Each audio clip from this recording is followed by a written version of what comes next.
Hi guys, we are here with your Bible reading. Hope you guys had having a nice day and had a good Thanksgiving. We will be talking about a very good topic today, which is suffering for doing good. And we'll be reading that in 1 Peter chapter 3 verse 8, reading through to chapter 4 verse 6 today. And we'll be reading in the New International Version if you would like to follow along.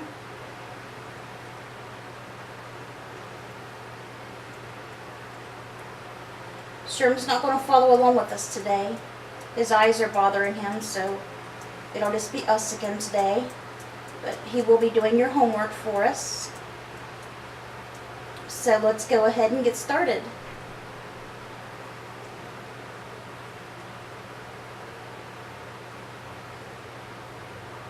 Finally, all of you be like-minded, be sympathetic, love one another, be compassionate and humble.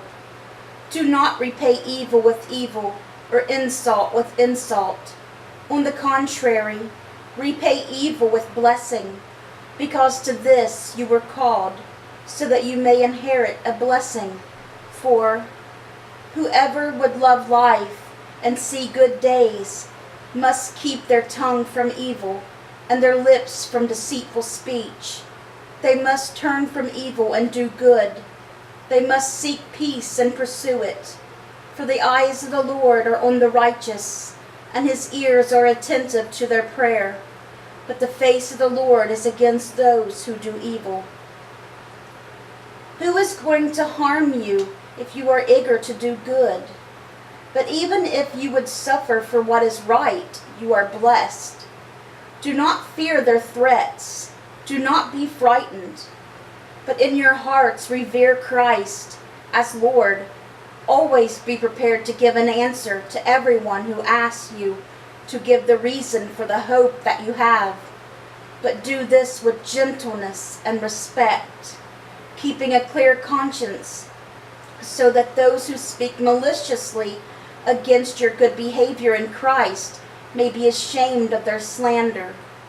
For it is better, if it is God's will, to suffer for doing good than for doing evil. For Christ also suffered once for sins, the righteous for the unrighteous, to bring you to God. He was put to death in the body, but made alive in spirit. After being made alive, he went and made proclamation to the imprisoned spirits, to those who were disobedient long ago when God waited patiently in the days of Noah while the ark was being built. In it only a few people, 8 in all, were saved through water, and this water symbolizes baptism that now saves you also.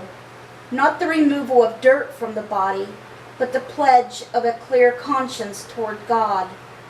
It saves you by the resurrection of Jesus Christ, who has gone into heaven and is at God's right hand with angels, authorities, and powers in submission to him. Therefore, since Christ suffered in his body, arm yourselves also with the same attitude, because whoever suffers in the body is done with sin. As a result, they do not live the rest of their earthly lives for evil human desires, but rather for the will of God. For you have spent enough time in the past doing what pagans chose to do, living in debauchery, lust, drunkenness, orgies, carousing, and detestable idolatry. They are surprised that you do not join them in their reckless, wild living, and they heap abuse on you. But they will have to give account to them who is ready to judge the living and the dead. For this is the reason the gospel was preached, even to those who are now dead, so that they might be judged according to human standards in regard to the body, but live according to God in regard to the Spirit. And that's where we're going to stop with 1 Peter today. We don't got much of 1 Peter left. and we'll be done with the book of 1 Peter. It's only 5 chapters in 1 Peter, and you see we're almost done with 4 there, or are done with 4.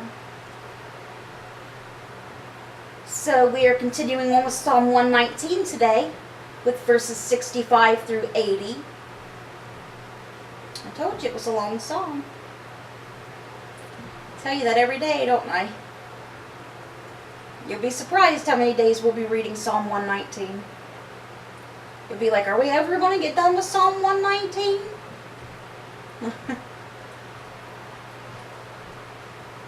Do good to your servant according to your word, Lord. Teach me knowledge and good judgment, for I trust your commands. Before I was afflicted, I went astray, but now I obey your word. You are good, and what you do is good. Teach me your decrees. Though the arrogant have smeared me with lies, I keep your precepts with all my heart. Their hearts are callous and unfeeling, but I delight in your law. It was good for me to be afflicted, so that I might learn your decrees. The law from your mouth is more precious to me than thousands of pieces of silver and gold. Your hands made me and formed me. Give me understanding to learn your commands. May those who fear you rejoice when they see me, for I have put my hope in your word. I know, Lord, that your laws are righteous, and that in faithfulness you have afflicted me. May your unfailing love be my comfort, according to your promise to your servant. Let your compassion come to me that I may live, for your law is my delight. May the arrogant be put to shame for wronging me without cause, but I will meditate on your precepts. May those who fear you turn to me, those who understand your statutes. May I wholeheartedly follow your decrees, that I may not be put to shame. And that today's psalm reading of 119, verses 65 through 80.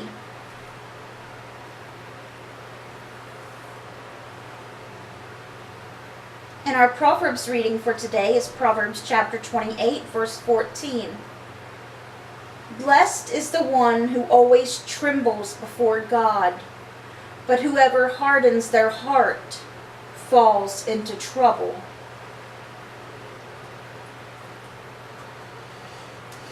Alright guys, well that was our Bible reading for today. I hope it touched your guys' hearts.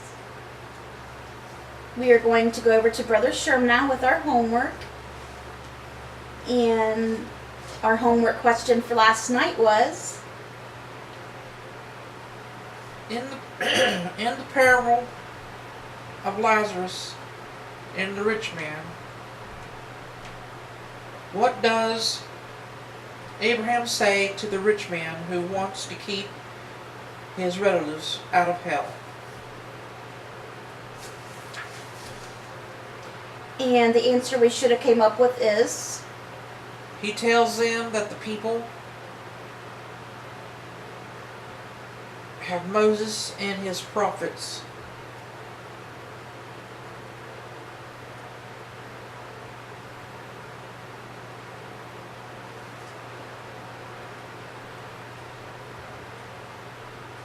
What?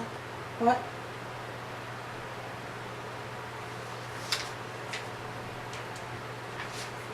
Did you read the right one? Yeah. He tells him that the people have Moses and the prophets. Yeah. The people have Moses and the prophets. See, I can't hardly read. Sherman's eyes are bothering me, can't hardly They still haven't called with the appointment yet, so we don't know when his appointment with the eye specialist is yet, but I'll keep you guys updated. But his eyes are getting worse. They ain't getting no better. I mean, And the homework question that Sherm picked out for us tonight is, To whom does the writer of Hebrews attribute Psalm 95? and we can find that in the book of Hebrews.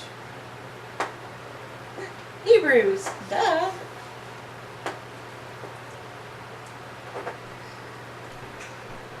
Alright guys, we won't go ahead and go over the prayer requests again today since everything remains the same.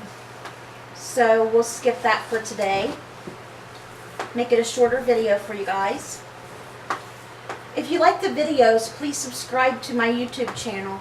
It lets me know that people like the videos.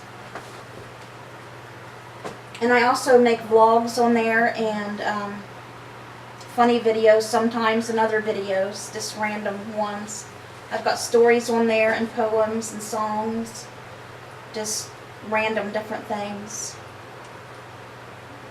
Sherm's cold. I think he's getting sick. Please keep him in your prayers. We hope you guys have a good rest of your night. Let's bring those souls to Jesus, and God willing, we'll see you guys again tomorrow with another Bible reading. Bye guys. God bless.